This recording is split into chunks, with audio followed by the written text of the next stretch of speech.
Gidenin arkasından gelen gideni bulacak mı zannediyorsun? Ben zannetmiyorum bunu. İyisi mi beni yaktırırsın, odanda ocağın üstüne korsun. İçinde bir kavanoz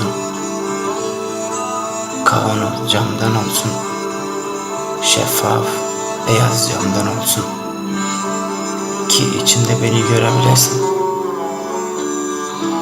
Fedakarlığımı anlıyorsun. Vazgeçtim toprak olmaktan, vazgeçtim çiçek olmaktan. Senin yanında kalabilmek için ve toz oluyorum, yaşıyorum yanında senin. Sonra sen de ölünce kavanozuma gelirsin ve orada beraber yaşarız. Külümün içinde külün, ta ki bir savruk gelin veyahut vefasız bir torun bizi oradan atana kadar.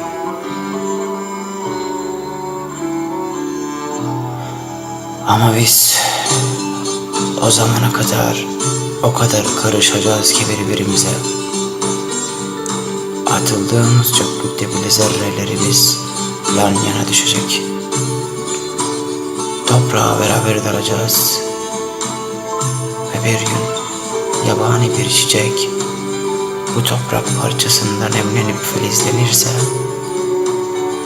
sapında muhakkak iki çiçek açacak.